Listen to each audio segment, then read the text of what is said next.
Welcome back my dear student. आपके अपने YouTube channel prism institute में आपका एक बार फिर से हार्दिक स्वागत और अभिनंदन है। जैसा कि आपको मालूम है कि कक्षा 10 को लेके अपने एक टॉपिक चलाया जा रहा था। टॉपिक का नाम है निर्देशांक ज्यामिति। अभी तक इसके आपको 2 वीडियो उपलब्ध करवा दिए हैं। आज इसका आगे थर्ड पार्ट और करें। देखो, 2 वीडियो के अंदर अपने दूरी सूत्र डिस्टेंस फॉर्मूला है वो अपने सीखा है। उसके जितने भी पैटर्न बनेंगे प्रश्नों के वो सारे अपने उनका सॉल्यूशन निकाल। अब आगे चलते हैं कि थर्ड पार्ट के अंदर क्या है। वही है जैसे आपको एक रेखाखंड दे रखा है, विभाजन सूत्र है, इसको बोलते हैं विभाजन सूत्र। विभाजन सूत्र क्या है? देखो, 2 तरह से होता है विभाजन। अंतः विभाजन वाला देख लेते हैं, बाह्य वाला याद हो जाएगा सीधा। पहला ले लेते हैं कौन सा कि अंतः विभाजन। अंतः विभाजन सूत्र है वो क्या होता है? देखो, होता है क्या है कि यदि आपके पास 2 बिंदु दे रखे हैं, जैसे बिंदु P और क्या दे रखा है, बिंदु Q दे रखा है, इनके निर्देशांक आपको दे रखे हैं। जैसे x1 y1 इसका दे दिया, इसके निर्देशांक आपको दे दिए क्या, x2 y2। अब इन दोनों बिंदुओं को आप मिलाओगे, आपके पास क्या जाएगा, एक रेखाखंड आ जाएगा। ठीक है, रेखाखंड आपको मिलेगा।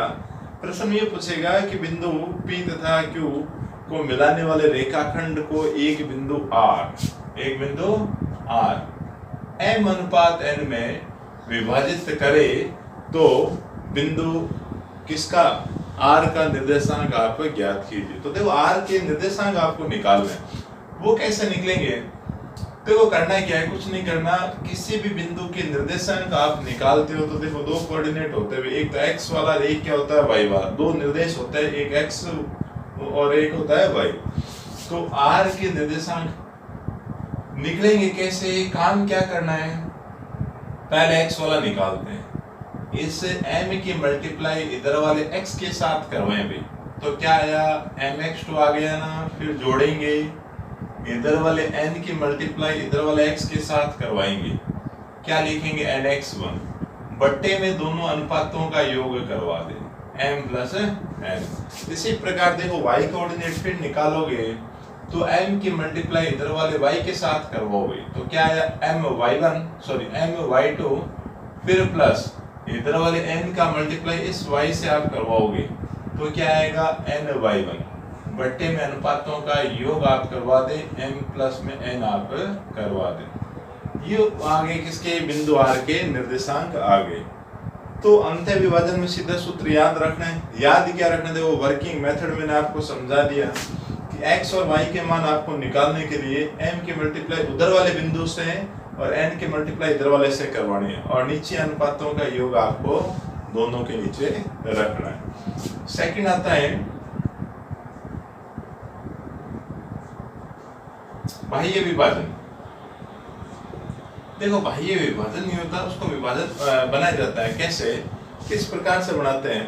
होता है कि जैसे मान लो 2 बिंदु आपके ये दे रखे, ठीक है, P और Q तो हो गए ये वाले। अब R क्या होगा, कहीं आगे यहाँ कहीं अवस्थित होगा आपका।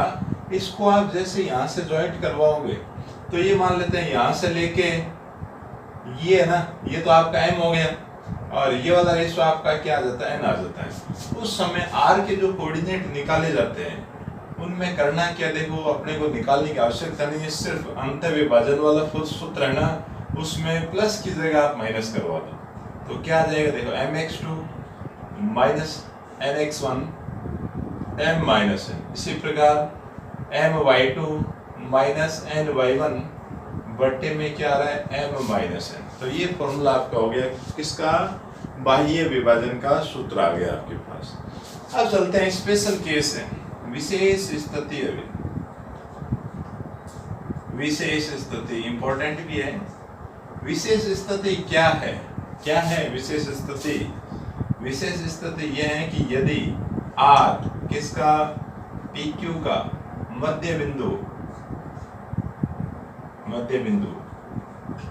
उस समय निर्देशांक कैसे निकाले? उस समय देखो, R के निर्देशांक डायरेक्ट आ जाते हैं, सीधे करना क्या है, x कोऑर्डिनेट वालों को दोनों को जोड़ते हैं, x1 प्लस x2 बटा 2, इसी प्रकार y1 प्लस y2 बटा 2। भाई ये रहा ये आपका P और ये बिंदु क्या है, Q है। इसके निर्देशांक x1 y1 दे रखे हैं, इसके x2 और y2 आपको दे रखे हैं। उस समय यदि R मध्य बिंदु होगा तो R के निर्देशांक कैसे निकालोगे, x वाले दोनों को आप जोड़ के बट्टे में क्या लगा दो, 2 आप लिख दें। y वाले दोनों को ऐड करवा के किससे 2 से आप डिवाइड करवा दोगे, आपके पास किसके निर्देशांक आ जाएंगे, बिंदु R के निर्देशांक आपको बड़े आसानी से आराम से आपको मिल जाएंगे। तो आगे वाले टॉपिक में विभाजन सूत्र, ये 3 तरह के फॉर्मूले हैं, अपने इन्हीं तीनों पे कुछ क्वेश्चन वगैरह निकालेंगे। जितने पैटर्न के बनते हैं प्रश्न वो सारे निकाल के अपने देखेंगे ताकि उसमें क्या कोई दिक्कत नहीं आए। इसका भी स्क्रीनशॉट लेना चाहो तो आप ले लो, सूत्र है ये फॉर्मूला है, ताकि और आगे चला जाए। क्वेश्चंस वगैरह और लें इसके ना, इसके प्रश्न और लेते हैं ताकि आपके ये और क्लियर हो जाए टॉपिक। तो इसी रूप में आगे प्रश्नों को दिया जाए। देखो जितने तरीकों के सारे बनते हैं, मैं लगभग प्रयास करता हूँ कि हर टॉपिक के अंदर जितने प्रश्न बनने होते हैं वो सारे मैं आपको करवाऊँ। आपकी किताब के उठाता हूँ ना, अलग से कुछ नहीं है। जैसे 2 बिंदु आपको दे रखे हैं, क्या दे रखा है, ये कह रहा है कि उस बिंदु के निर्देशांक ज्ञात कीजिए जो बिंदु -1,7 और 4,-3 को मिलाने वाले रेखाखंड को 2:3 में विभाजित करता है। -1,7 एक बिंदु दे रखा है -1,7, दूसरा दे रखा है -4,3। क्या दे रखा है, माइनस में 4, प्लस का 4 और माइनस का 3, कैसे भी ले लो कोई दिक्कत नहीं, 4, -3। ये आपको 2 बिंदु दे रखे हैं।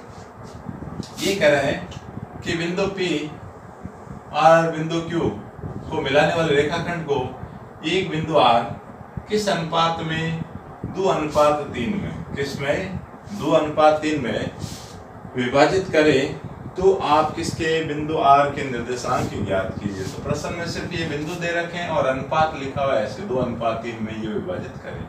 फोटो बनाओ तो ठीक है, 1-2 प्रश्न आप बना ले, उसके बाद आप फटाफट सीधा निकालोगे, कोई दिक्कत नहीं आएगी। अब देखें, ये लिख लेते हैं, एक लाइन तो लिख देते हैं प्रश्न में कि R PQ को 2:3 में विभाजित करता है, 2:3 में विभाजित करता है। तो R के निर्देशांक निकाल लिए जाएंगे, बहुत आसान है। देखो फटाफट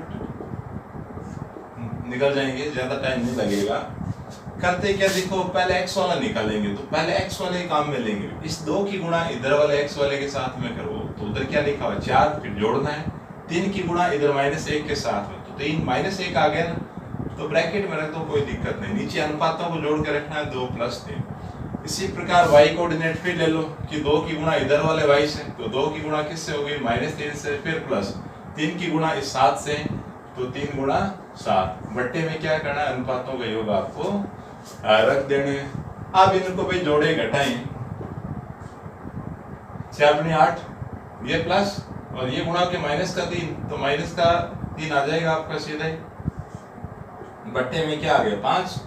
2 की गुणा -3 से क्या है, -6 प्लस 7 या 21। नीचे वालों को जोड़ोगे क्या आएगा, 5 आएगा। अब देखो यहाँ घट के क्या आएगा, 5/5। यहाँ 6 घटाओ, किस में से, 21 में से, 1 कम कर दिया 20, फिर 5 कम कर दे 15, 15/5 काट दो भाई, 5 की कम 5 एक बार, ये 5 3 15 3 बार, तो कुल मिला के क्या आया 1,3। ये आपका आंसर आ गया।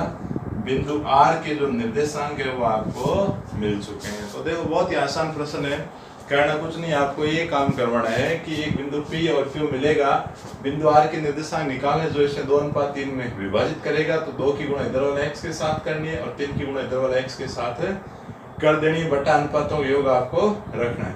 ऐसा ही y वाला निकालेंगे तो इधर वाले की गुणा इधर वाले y के साथ करेंगे और इधर वाले अनुपात की गुणा इधर वाले y कोऑर्डिनेट के साथ करवा के बट्टे में अनुपातों का योग अपने कर दिया जाएगा। फिर इनको क्या है अपना सॉल्व करके लिख लेंगे। तो एक प्रश्न तो बनता ही हो कि अनुपात आपको प्रश्न वाला देगा और आपको काम क्या करना है, बिंदु R के कोऑर्डिनेट निर्देशांक आपको निकाल लें। अब एक प्रश्न ऐसा आता है कि जहां अनुपात ही पूछ लिए जाए आपसे कि भाई किस अनुपात में विभाजित करेगा, तो ये अनुपात कैसे निकाला जाए। प्रश्न करने का तरीका सेम रहेगा, सिर्फ क्या है रेशियो आपको ये चेंज करके रेशियो आपको निकालना पड़ेगा। बिंदु आपको दे रखा होगा, जैसे आपकी किताब का एक प्रश्न ले लेते हैं, इसको मैं मिटा देता हूँ। तो इसी के साथ अपने प्रश्न संख्या 2 ले, धीरे धीरे टॉपिक को कवर करते चले, है ना, पूरा करेंगे। जैसे प्रश्न संख्या 2 आपकी किताब का ही है, ये कह रहे हैं कि बिंदु -3,5 और 4,-9 को मिलाने वाले रेखाखंड को, लिखूं क्या प्रश्न, चलो लिख देता हूं। ये कह रहा है कि बिंदु -3,5 तथा -3,5 तथा 4,-9 को 4,-9 को मिलाने वाले रेखाखंड को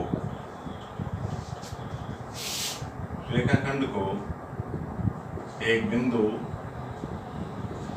अच्छा तीसरा बिंदु क्या दे रखा है, -2,3 -2,3 किस अनुपात में विभाजित करता है, किस अनुपात में विभाजित करता है, ये प्रश्न है भैया। इस बात उसने क्या दे दिए कि जो बिंदु R है ना, उसके कोऑर्डिनेट, उसके निर्देशांक आपको दे दिए और पूछ लिया कि भाई आप तो क्या बताते हैं, आप तो वह अनुपात हमें बता दो कि किस अनुपात में ये विभाजित करेगा। तो जब अनुपात नहीं हो तो मानने का एक ही तरीका है, क्या करेंगे, पहले मानने पड़ेगा कि माना बिंदु, इसको R नाम दे देता हूँ, R -2,3 है ना, किसको, रेखाखंड PQ लिख दो, कैसे, PQ को K/1 में विभाजित कर।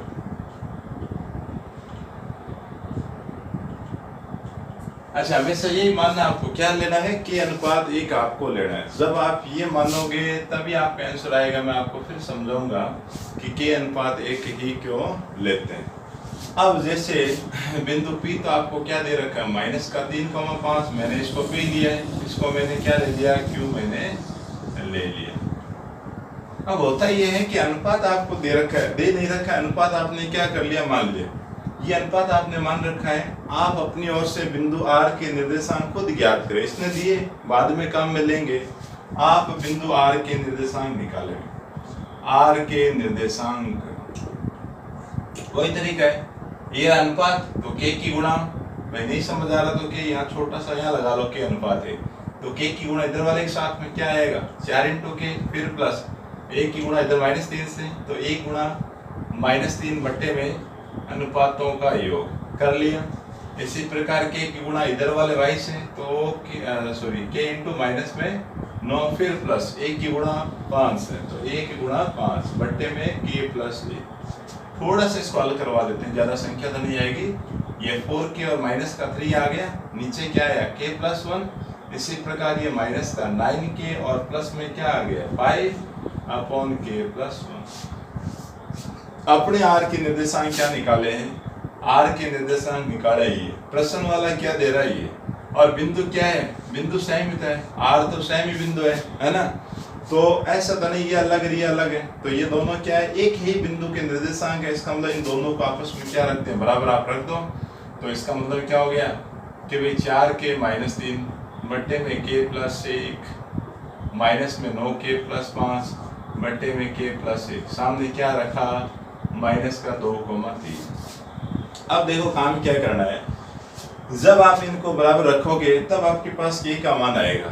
अब आप चाहो तो x वाला कोऑर्डिनेट बराबर करके वैल्यू निकाल लो, या चाहो तो y वाला निर्देशांक है, उन दोनों को आपस में बराबर करके K का मान निकालो। मैं x वाले को ले लेता हूँ, जैसे 4K - 3 बट्टे में K+1, सामने क्या रखा, -2 रख दिया। नीचे वाले की गुणा आप यहाँ करवा दो, तो इस साइड तो आपका क्या बचा हुआ रह गया, इस साइड तो रह गया आपका 4K और -3, उधर -2 के साथ गुणा होगा, कौन होगा भाई, K+1 मल्टीप्लाई होगा। तो देखो करवा लिया जाए। 4K - 3 बराबर माइनस का 2K और माइनस में क्या आ गया, 2 आ गया। 2K को इधर ले आओ, तो ये हो गया 4k, 2k इधर आएगा, नेगेटिव है, इधर आते पॉजिटिव 2k, माइनस का 2 वही पड़ा, ये 3 उठा के उस साइड ले जाओ तो प्लस का क्या आ गया 3 आ गया, 2 और 4 क्या हो गया 6k, ये दोनों सबट्रैक्ट घटेंगे क्या आएगा 1, k बराबर क्या आया 1/6। अब देखो अनुपात कैसे निकाला जाए, तो अनुपात आपका यही है, देखो k अनुपात 1 क्यों लिया, क्योंकि k के बटे में आप क्या लगा सकते हो 1 लगा सकते हो, इसलिए मैंने यहाँ पे 1 रखा। जैसे आप k का मान निकालोगे बट्टे में आप 1 लगा लो तो इधर तो क्या हो गया k अनुपात 1, सामने क्या है 1 अनुपात 6। इसका मतलब क्या हो गया कि जो आपका बिंदु कौन सा है, ये वाला जो बिंदु R है, वो इस रेखाखंड PQ को किस अनुपात में 1:6 में विभाजित करेगा। तो बस वो लाइन आपको लास्ट में लिख देनी है कि R PQ को 1:6 में अंतः विभाजित करेगा, अंदर की ओर है वे अंतः विभाजित करेगा। अच्छा एक प्रश्न और बनता है, आप लोग कहोगे आपको क्या पता चला कि भाई अंतः विभाजन ही हुआ है, तो मैं आपको स्पष्ट कर देता हूँ कि यदि यहाँ k की जो वैल्यू है वो पॉजिटिव आ रही है तब तो क्या लिखा जाएगा अंतः विभाजन करेगा, और मान लो बाई चांस यहाँ नेगेटिव वैल्यू आ जाएगी उस समय लिखेंगे तो यही, ऐसा नहीं लिखेंगे -1:6 में, ना लिखेंगे ऐसे कि 1:6 में विभाजित करेगा, परंतु क्या करेगा बाह्य विभाजन होगा, क्या लिखा जाएगा बाह्य विभाजित करेगा। यदि k की वैल्यू पॉजिटिव आ रही है उस समय तो ये कहा जाएगा कि बिंदु जो R है रेखाखंड PQ को 1:6 में अंतः विभाजित करेगा, और यदि नेगेटिव वैल्यू आपके पास आ रही है उस समय लिखा जाएगा कि जो बिंदु R है वो PQ को 1:6 में बाह्य विभाजित करेगा। तो ये वाला प्रश्न भी देखो काफी अच्छा प्रश्न है और एग्जाम में लगभग आता है, हर साल आपको ये क्वेश्चन देखने को मिलेगा और मिलता भी है, तो इसका भी आप स्क्रीनशॉट ले लें। एक प्रश्न देखो और करें, अच्छा सा है, बढ़िया सा प्रश्न है, एक और प्रश्न ले लेते हैं, एक अच्छा सा प्रश्न और देखें आपकी किताब का ही, वही ले लेते हैं ताकि आपके एक मैटर और क्लियर हो जाए अच्छा सा।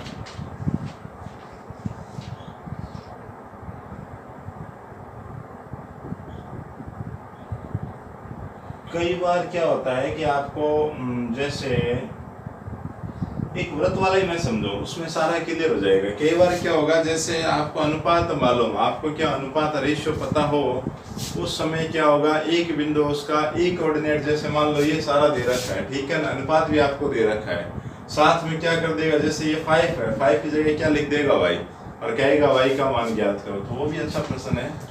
उसी से रिलेटेड एक बहुत शानदार प्रश्न है आपकी किताब का, ये वृत्त से संबंधित एक प्रश्न है, बहुत अच्छा प्रश्न है, वो अपने कर लेते हैं ताकि उसमें देखो 2-3 चीजें आपने कवर हो जाएगी।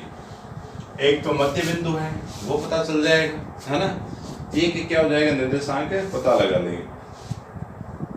अच्छा जैसे ये कह रहे हैं कि बिंदु ए के निर्देशांक ज्ञात कीजिए जहां ए बी एक वृत्त का व्यास है। मैं लिख देता हूं प्रश्न को, क्या कह रहे हैं कि बिंदु ए के निर्देशांक ज्ञात कीजिए, बिंदु ए के निर्देशांक ज्ञात कीजिए जहां ए बी वृत्त का एक व्यास है, भाई वृत्त का एक क्या है व्यास है, वृत्त का एक व्यास है जिसका केंद्र 2,-3 है, 2,-3 है।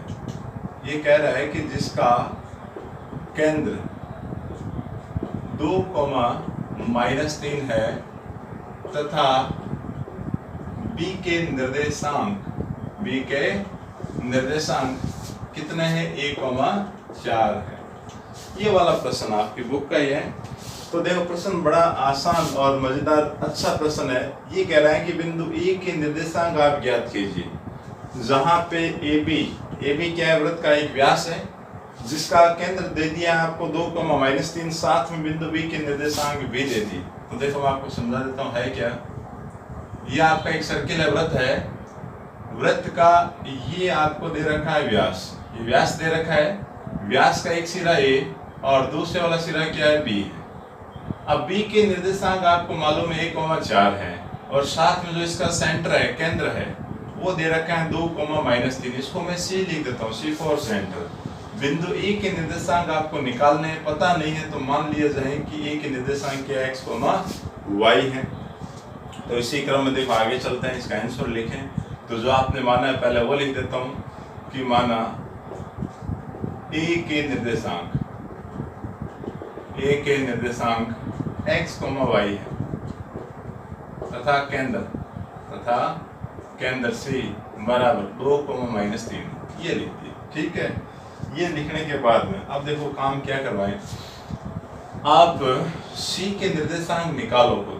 क्या निकालो? C के निर्देशांक दे रखे हैं, परंतु देखो होगा कि अपने चल रहा है विभाजन सूत्र। क्या चल रहा है? विभाजन सूत्र के प्रश्न चल रहे हैं।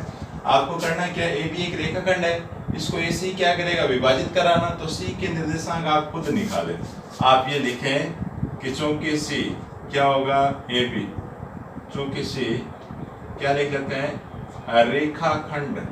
रेखाखंड AB का मध्य बिंदु है, मिडिल पॉइंट है। तो आप C के निर्देशांक निकाल दो। क्या लिखे जाएंगे? C के निर्देशांक कैसे निकलेंगे? मध्य बिंदु होता है तब मैंने आपको समझाया था, x वालों को जोड़ दो सीधा ही। x + 1 बट्टे में क्या लगाओ? 2। y1 + y2 मतलब y + 4 बट्टे में क्या लगाया? 2। ये अपने निर्देशांक आ गए। और प्रश्न में दे रखा है कि C के निर्देशांक क्या है? 2, -3 है ना। तो दोनों अलग अलग तो हो नहीं सकते, तो इन दोनों को क्या रख दो?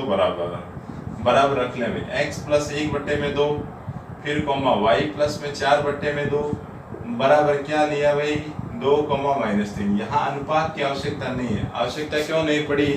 क्योंकि C क्या है? मध्य बिंदु आ गया। मध्य बिंदु होता है उस समय x वालों को जोड़ के सीधा 2 का भाग करवा दो और y वालों को जोड़ के सीधा 2 का भाग करवा दो। कारण क्या है? क्योंकि 1 बन जाता है। तो 1 की गुणा आप x वाले निर्देशांक से करोगे 1 आएगा, 1 की गुणा इधर x से करोगे तो क्या आएगा? x आएगा। तो सीधा ही गुणा नहीं करवा के सीधे जोड़ के रख दिए जाते हैं। अब पहले के बराबर आप करवाओगे तो कर लेते हैं अभी x और y के मान आ जाएंगे। तो x + 1/2 बराबर 2, पहला इसका और आगे वाले क्रमिक युग्म का पहला लिया। 2 की गुणा या 2 से करवाई जाए तो x + 1 बराबर 2 × 2, x + 1 बराबर क्या है? 4, x बराबर 4 - 1, x बराबर क्या आ गया? 3। x का मान आ गया। ऐसे सेकंड वाले को सेकंड के बराबर आप करवाओगे तो y का मान आ जाएगा y + 4/2 बराबर -3। 2 की गुणा आप यहाँ करोगे तो y + 4 बराबर -3 × 2, y + 4 बराबर -6, y बराबर -6 - 4।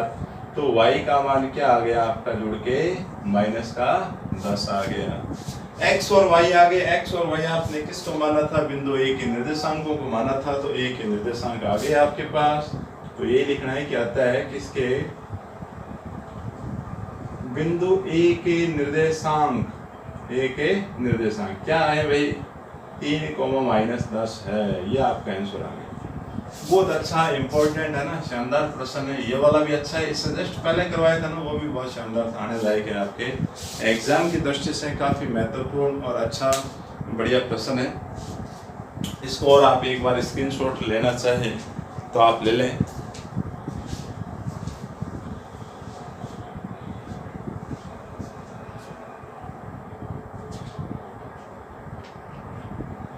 तो इसमें देखो लगभग जितने पैटर्न और तरीके थे वो करवा दिए। फिर भी अगर एक आधा प्रश्न मेरे नज़र में और कोई होगा तो नेक्स्ट वीडियो में आपको फिर वो करवाऊंगा। आप भी बाकी बचे हुए प्रश्नों को करने का अभ्यास करें, है ना, अच्छे से आप प्रश्नों को मिलाएं। वीडियो अगर अच्छा लग रहा है तो लाइक, शेयर और चैनल को सब्सक्राइब ज़रूर कर लें ताकि नई नई वीडियो आपके समय समय पर उपलब्ध होती रहें। अच्छा, नेक्स्ट वीडियो में फिर मुलाकात होती है नए टॉपिक के साथ, नई ऊर्जा के साथ। तब तक के लिए सबको थैंक यू।